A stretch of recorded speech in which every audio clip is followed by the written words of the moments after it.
Blood splattered across the pale blue bedsheets as Rachel gasped for air. Her eyes darted from the shadow looming over her to the white pillow in his hands. It was the same pillow she had clung to 6 months earlier in the hospital, the same one she had buried her face into while fighting to survive after a bullet tore through her side. Now, that same pillow was pressed hard against her face. "Please?" "Michael, why?" She choked out, her voice muffled. Her husband's grip tightened. "Just stop fighting, Ratch. This is for the best." She kicked wildly, her nails digging into his arms, desperate for oxygen, desperate for a chance to live. Her mind flashed back to the night she had stepped between him and the gunman, to the searing pain, to the ambulance ride where he had promised, with tears in his eyes, that he'd never let anything happen to her again. Now he was the danger. Her vision began to fade to black. And then, the summer heat in Austin, Texas, clung to the air like a damp blanket. Rachel Pierce sat on the porch swing of her small beige brick home, sipping sweet tea and watching her husband, Michael, mow the lawn. It was an ordinary Saturday afternoon. Neighbors washing cars, kids riding bikes, dogs barking in fenced yards. Rachel, 39, worked as a nurse at St. David's Medical Center. She loved her job, even if the long shifts sometimes kept her away from home late into the night. Michael, 42, was a car salesman at a local dealership. He had charm, an easy smile, and the kind of confidence that made people trust him instantly. They had been married for almost 10 years. On the surface, they seemed like any other couple. Occasional arguments about bills or whose turn it was to do the dishes, but nothing that looked out of the ordinary to anyone else. Rachel thought she knew her husband completely. She didn't know there were shadows she hadn't seen yet. That evening, they decided to go out for dinner at a small Mexican restaurant downtown. Michael had been in a strangely good mood all week, telling Rachel they needed to celebrate life more. She didn't ask too many questions. She was just happy to see him happy. They parked a block away and walked hand in hand toward the restaurant. The streets were lively, music drifting from a bar nearby, the scent of grilled meat and spices filling the air. Rachel smiled, thinking about the churros she planned to order for dessert. The robbery happened fast. A masked man burst out of the alley next to the restaurant just as they were approaching. He had a gun in his hand and a nervous shake in his voice. "Wallets. Now, don't make me do something stupid." Michael froze. Rachel's heart raced. She'd seen people in the ER with gunshot wounds. She knew how seconds could mean life or death. The man stepped closer, waving the gun between them. Michael slowly reached for his wallet. The robber's hand twitched. And that's when Rachel saw it. His finger tightening on the trigger, his aim shifting toward Michael's chest. Without thinking, she moved. "No!" she screamed, shoving Michael back and stepping in front of him. The shot cracked through the air. Pain exploded in her side. She collapsed onto the sidewalk, gasping for air. The gunman ran.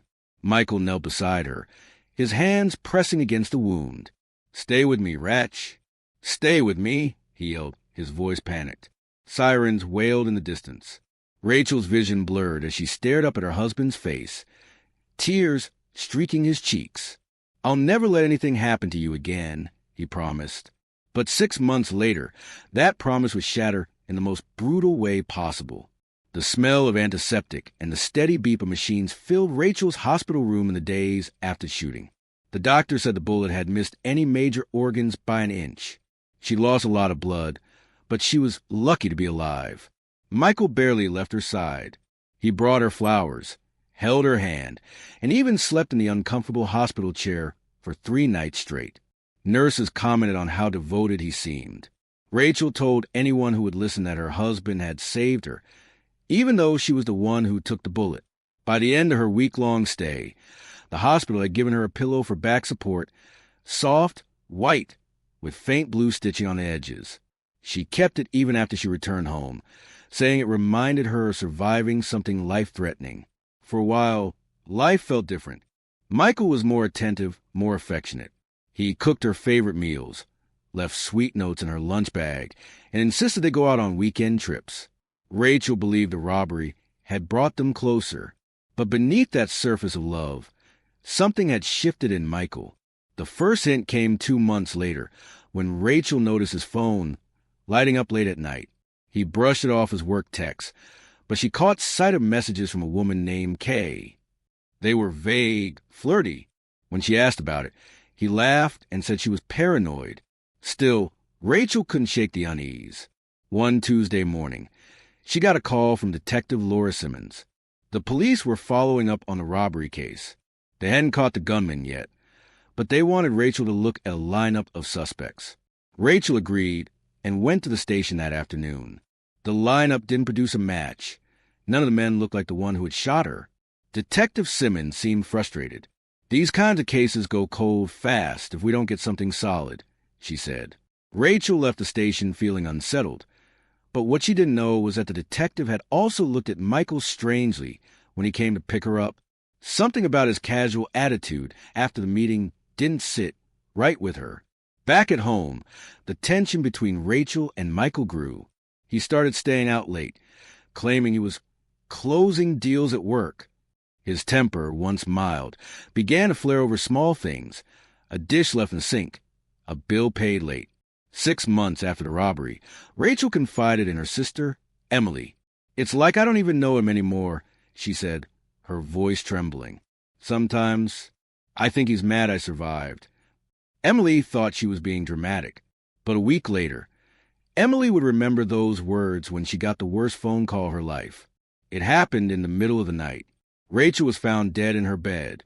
The first officer on the scene said it looked peaceful. No signs of forced entry, no broken furniture. But the medical examiner's early report told a different story. She'd been smothered. And the pillow? It was the same one she brought home from the hospital. When Detective Simmons arrived at the crime scene, she spotted Michael sitting at the kitchen table, his hands folded neatly in front of him, a blank expression on his face.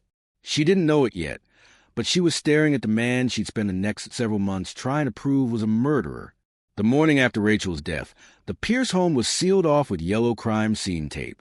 The smell of brewed coffee still lingered in the kitchen, a strange contrast to the grim reality unfolding inside. Detective Laura Simmons stood in the bedroom, her eyes scanning every detail. The bed was neatly made, except for the side where Rachel had been found. The white pillow, the one with faint blue stitching, was resting at the foot of the bed now, as if someone had placed it there after fact. "What do you think?" asked Officer Delgado. Simmons frowned. "If this was a natural death, you don't move the pillow. You call 911, you try CPR. You don't tidy up." They both glanced toward the kitchen, where Michael was giving a statement to another officer. He claimed he'd woken up around 6 a.m., reached over, and found Rachel cold and unresponsive. He said he'd panicked and then tried to make her look peaceful before calling for help. It didn't sit right with Simmons. She'd seen grief in many forms: hysterical sobbing, silent shock, even anger. But Michael's calmness was unnerving. He wasn't avoiding eye contact, but he wasn't meeting anyone's eyes either. It was as if he was reciting a script. The first 48 hours of the investigation were slow. There were no signs of forced entry. No neighbors reported hearing screams or loud noises, and the security cameras on the street hadn't caught anyone coming or going from the house that night. Still, Simmons noticed something odd when she reviewed the body temperature report from the medical examiner. Based on the cooling rate, Rachel had likely died closer to 2 a.m., not 6 a.m. That meant Michael had waited several hours before calling anyone. When Simmons confronted him with this, he shrugged. I didn't realize. I was asleep. I thought I'd just woken up and found her. But then there was a matter of motive. On paper, they had a loving marriage. Rachel had even risked her life for him 6 months ago. There was no insurance payout, at least not one Simmons could find at first. It wasn't until she dug deeper into Michael's finances that she found something. 2 weeks before Rachel's death, Michael had opened a $500,000 life insurance policy in her name, listing himself as the sole beneficiary. The agent who sold the policy said Rachel had not been present for signing. That was enough to raise Simmons' suspicions from uneasy to focused. She interviewed friends and family, and a disturbing pattern emerged. Several people said Rachel had seemed on edge lately, worried about Michael's temper and his late nights. Her sister Emily told Simmons about the conversation they'd had, the one where Rachel said she thought Michael was mad she survived. That wasn't a joke, Emily insisted. She meant it. Meanwhile, Michael's alibi for the hours before Rachel's death was shaky. He claimed he'd been home all night. But Simmons found a traffic camera showing his car driving toward the outskirts of Austin around 11:45 p.m. He couldn't explain where he'd gone. By the end of the week, Simmons had enough suspicion to get a warrant for Michael's phone records. What she found next would pull the case into a darker place, one where love, betrayal, and greed intertwined so tightly that separating them would take months of work. Because the late-night calls weren't just to Kay, the mysterious woman Rachel had mentioned months earlier. They were also to a man with a criminal record for armed robbery. Detective Simmons sat at her desk, the glow from her computer screen casting shadows across the room. She stared at the call logs. Michael's late-night calls to Kay were frequent, but it was the other name, Eric Holt, that had her pulse quickening. Eric Holt had served time for armed robbery in Houston. He'd been released 2 years ago and had a reputation for getting jobs done for the right price. Simmons's mind went back to the night of the robbery 6 months earlier, the night Rachel took a bullet meant for Michael. Could Holt have been that masked gunman? It was too convenient to ignore. She and Officer Delgado tracked Holt down to a rundown apartment complex on the edge of town. He was lean, with tattoos running down both arms, and his eyes darted nervously as he answered their questions. "Yeah, I know Michael," Holt admitted, leaning back in his chair. "Sold him a car a couple years back. We kept in touch." "Why?" Simmons didn't let him see her cards. "When was the last time you saw him?" "Month ago, maybe. Said he needed advice on some financial stuff." Holt said with a smirk, "But I don't get in his business." It wasn't much, but Holt's demeanor screamed that he knew more than he was saying. Simmons kept pressing until he cut her off. "Look, lady, I don't know anything about your dead nurse," he said. "But I can tell you this. Michael's been running his mouth about some money coming his way. Big money. And he ain't exactly patient about it." Back at the station, Simmons dug deeper into Holt's records. She found no direct proof linking him to Rachel's death. But there was something else. A police report from the night of the robbery. A witness had seen a man with a snake tattoo on his right wrist fleeing the scene. Holt had that exact tattoo. If Holt had been the gunman, the entire shooting might not have been random at all. It might have been staged. Simmons felt the weight of the theories settling in. Had Michael arranged a robbery to cash in on Rachel's life insurance back then, only for her to survive? And now, 6 months later, he'd finished the job himself? Before she could follow the lead further, she got hit with a setback. The DA's office wasn't convinced. Without physical evidence linking Holt or Michael to either the robbery or the smothering, it was all circumstantial. They warned her not to push too hard, or she'd risk the case collapsing before she had enough. That didn't stop her, but it meant playing it smart. Simmons brought Michael back in for questioning under the guise of clarifying details about the night Rachel died. She asked him again about the hours between 11:45 p.m. and 2 a.m. He stuck to his story. He'd been home, asleep, when she showed him the traffic camera image of his car. His face tightened. I was just clearing my head," he said. "I drove out to the lake. Didn't think it mattered." "What lake?" Simmons asked. He hesitated, then muttered, "Does it matter?" It did. 2 days later, a search team combed the area near the lake Michael had eventually named. They didn't find much, just an empty liquor bottle and a torn piece of cloth that matched the type of pajama pants Rachel had been wearing when she died. The problem? No DNA yet, no smoking gun. And then things got worse. Michael's lawyer filed a complaint accusing Simmons of harassment and trying to railroad an innocent man out of spite. It meant she had to back off direct questioning, for now, but she wasn't done. She still had one card left to play. Someone on the inside of Michael's life who might be willing to talk, and she had a feeling Kay might be that person. Detective Simmons found Kay in the form of Carol Lindell, a 31-year-old bartender at a sports bar on the north side of Austin. On the surface, she looked like someone who had nothing to do with a homicide investigation. Blonde hair in a messy bun, worn jeans, and a quick, easy laugh that customers seemed to love. But her phone records told another story. Michael had called her nearly every night for the past 4 months, sometimes for just a minute, sometimes for hours. Simmons walked into the bar on a quiet weekday afternoon. Kara was wiping down the counter when Simmons flashed her badge. "I'm here about Michael Pierce," Simmons said. Kara froze. "What about him?" "We're investigating the death of his wife, Rachel." Kara looked away, biting her lip. "I didn't know her. I didn't have anything to do with that." Simmons kept her voice calm but firm. "You might know more than you think. This is your chance to help us figure out what really happened." At first, Kara stuck to the basics. They'd met at the dealership where Michael worked, started talking, then seeing each other casually. But when Simmons slid a photo of Rachel's hospital pillow across the counter, Kara's expression shifted from defensive to uneasy. "He told me about that," she said slowly. "Said his wife wouldn't stop clinging to it after the robbery. Said it was creepy, like she was obsessed with almost dying." Simmons didn't let her pause. "Did Michael ever talk about money? Life insurance?" Kara hesitated, then nodded. "Yeah, he said he was sitting on a gold mine and just needed to be patient. I thought it was some business deal. I didn't ask too many questions." The conversation was leading exactly where Simmons hoped, until Kara dropped the bombshell. "About 2 weeks before Rachel died," Kara said, "Michael got really drunk, started talking about how sometimes people don't know when their time is up, and that if the robbery had gone the way it was supposed to, he'd already be free." Simmons leaned in. "The way it was supposed to?" Kara swallowed.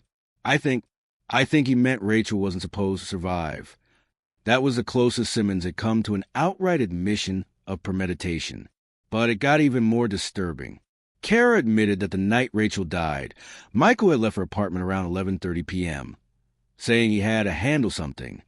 When Simmons showed Kara the traffic camera image from that night, she confirmed it was Michael's car. Kara looked shaken.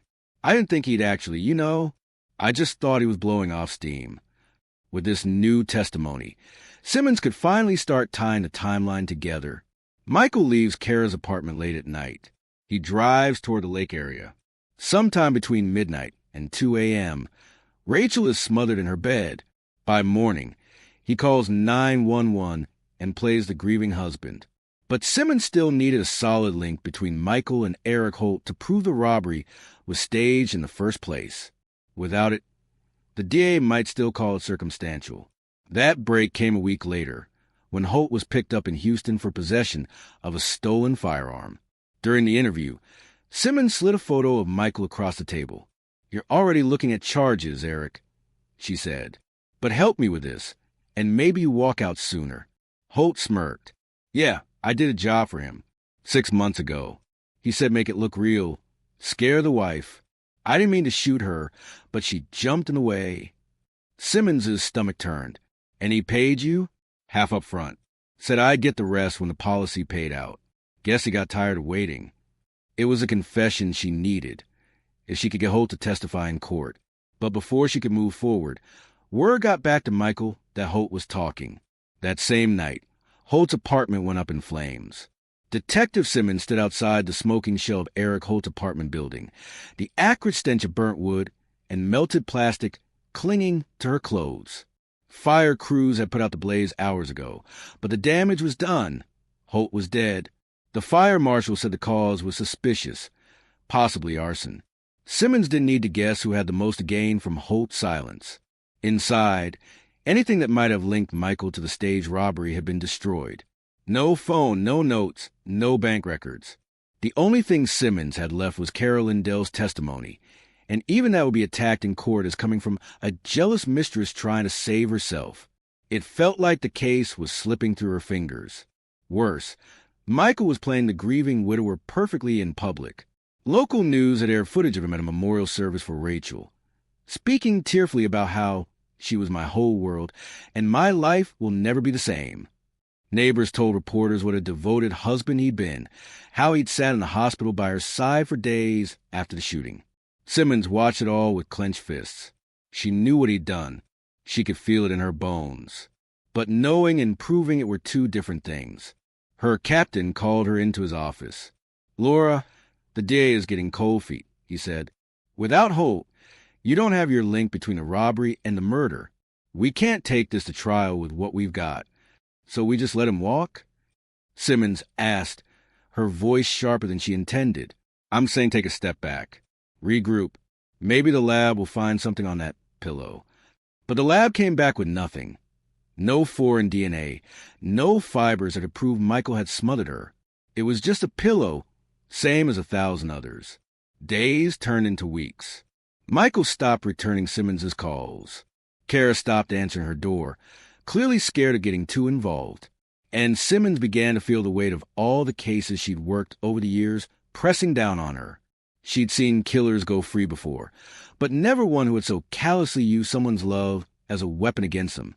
One night, unable to sleep, she pulled out Rachel's autopsy photos again. It wasn't something she liked doing, but she needed to see if she'd missed anything. The medical examiner's report mentioned faint bruising along the jawline, consistent with someone pressing down, holding the head in place. Simmons stared at that line, her mind racing. If she couldn't get him on the robbery, maybe she could prove the smothering was deliberate. But how? Michael had no reason to believe anyone could have seen him that night, unless she remembered the traffic camera. It hadn't shown where Michael went after he turned toward the lake, just that he'd been on that road. What if there had been another camera? The next morning, she drove her out herself, checking every intersection, every gas station. Half a mile past where she'd last seen him on camera, she spotted a convenience store with a mounted security camera facing the road. If that footage still existed, it could place Michael driving back from the lake just before the window of Rachel's estimated time of death, tightening the timeline and crushing his alibi. But when she walked in and asked about it, the clerk shrugged. We only keep footage for 60 days. Rachel had been dead for 73. It was another gut punch. Simmons walked back to her car, feeling like she'd hit a wall. She sat there for a long time, gripping the steering wheel, wondering if she'd have to tell Emily Pierce that her sister's killer was going to get away with it. Then her phone buzzed. It was Kara. Her voice was trembling when Simmons answered. Detective, I think Michael's planning to leave town. He just told me he's going somewhere no one can touch him. And he's burning stuff in his backyard right now. Simmons's dark night of the soul was over. She had her chance. One last shot to catch him before he disappeared for good. Detective Simmons didn't waste a second. She threw her cruiser into gear and headed straight for Michael Pierce's house, radioing Officer Delgado on the way. Get a unit over there now. He's destroying evidence, she said, her voice steady but charged with urgency. When she pulled onto his street, she could see the orange flicker in the backyard. Michael was crouched over a metal fire pit, feeding in what looked like papers, clothing, and Simmons' stomach twisted. A white pillow with faint blue stitching. She didn't wait. Michael Pierce. Step away from the fire, she shouted as she swung open the gate. He froze and straightened, his hands raised. What is this? You can't just barge in. I've got a warrant, Simmons cut in, shoving the paperwork toward him as Delgado and two other officers came through the gate. Step back. Michael's jaw clenched. It's just trash. You're harassing me again. But when Delgado doused the flames with a fire extinguisher, a half-charred corner of paper tumbled out onto the grass. Simmons bent down and picked it up carefully with gloves. It was part of an insurance policy. Rachel's name still visible, along with a $500,000 benefit amount. Michael's face didn't change, but Simmons saw it. The flicker in his eyes that told her he knew this was bad. The search of the house turned up more than she'd expected. In a desk drawer, tucked under old bills, was a burner phone. On it were messages between Michael and Eric Holt from months before the robbery. One read, M, make it look real? She needs to believe it. H, you sure about this? M, do it. I'll handle the rest. It wasn't a confession to murder, but it was damning. Simmons brought Michael in for questioning, this time with no polite pretense. You staged a robbery, she said flatly. You hired Holt. Rachel wasn't supposed to survive. When she did, you waited until you thought the timing was right. Then you smothered her with the same pillow she'd used in the hospital. The same one she clung to because she thought you'd saved her life. Michael leaned back in his chair, a smirk curling on his lips. You think you can prove that? Simmons didn't answer. Instead, she slid the burner phone across the table. I don't think. I know. He glanced at it, then looked away, saying nothing. The DA's office finally had enough to move forward with the insurance policy fragment, the burner phone messages, and Carol Lindell's testimony. They could build a timeline that pointed straight to Michael. But Simmons knew Michael. He was charming, manipulative, and perfectly capable of turning a jury if he got the chance. She needed one more piece. Something emotional. Something that would destroy his mask in front of everyone. And that's when Kara called again. He just texted me from Holding, she said, her voice shaky. Said he was going to finish what he started if he got out. It was reckless. It was stupid. And it was exactly the thing Simmons could use to show the court his true intentions. By the time the trial date was set, Simmons had built the case she'd been chasing for months. She was ready. But Michael wasn't going down quietly. The morning of jury selection, she got word that he'd been caught on the jail phone making a call to someone connected to a known gang in Dallas. The message was simple: take care of the witness. Kara Lindell was in danger. Detective Simmons' heart pounded as she hung up the phone. Kara Lindell was a key witness in the case against Michael Pierce. If she disappeared or backed out, months of work would crumble. She called Kara immediately. Pack a bag. Don't tell anyone where you're going. I'm sending an unmarked unit to pick you up. Within an hour, Kara was moved to a safe house under police protection. She was nervous, chain-smoking on the porch, but she agreed to testify. When the trial began, the courtroom was packed. Rachel's family filled one side, their faces tight with grief and anger. On the other side, Michael sat in a dark suit, his hair neatly combed, looking every bit the grieving husband. The prosecution's case was methodical. Kara testified about Michael's comments regarding the robbery and Rachel not supposed to survive. The insurance agent explained the sudden $500,000 policy Michael had taken out without Rachel's presence. A forensic analyst confirmed the charred pillow and documents found in Michael's fire pit matched the type from Rachel's hospital room. The burner phone records tied him directly to Eric Holt before the stage robbery. Then came the twist Simmons had been saving for last, the recorded jail call where Michael ordered someone to take care of the witness. The courtroom went silent as the audio played. Michael's voice, calm and cold, cut through the air. Michael's defense tried to argue it was all circumstantial, that the pillow could have been coincidence, that the calls were about something unrelated. But when Simmons took the stand, she didn't waver. I've been a detective for 14 years, she told the jury. I've seen a lot of people hide behind, love to get away with terrible things. But in this case, the victim literally gave her life once to the defendant, and he repaid her by taking from her again. That's not love. That's calculated murder. Michael's mask slipped then. He leaned toward his attorney, whispering angrily, his jaw tight. Some jurors noticed. After 3 days of deliberation, the jury returned with a verdict. Guilty of first-degree murder. Rachel's sister, Emily, wept quietly as the judge sentenced Michael to life in prison without parole. He didn't look at her, or at anyone, as he was led away in cuffs. Outside the courthouse, Emily hugged Simmons. You kept your promise, she said. You didn't let him get away with it. Simmons nodded, but inside, she felt the weight of what had been lost. Rachel had survived a bullet meant for her husband, only to be betrayed by the man she saved. In the end, the case wasn't just about solving a murder. It was about showing that the truth, no matter how deeply buried under lies and manipulation, could still rise to the surface. And as Simmons drove away from the courthouse, she thought of Rachel's hospital pillow, once a symbol of survival, later turned into a weapon. Now, it was locked away in an evidence box. But to Simmons, it would always be a reminder. Sometimes the most dangerous person in your life is the one sleeping right beside you.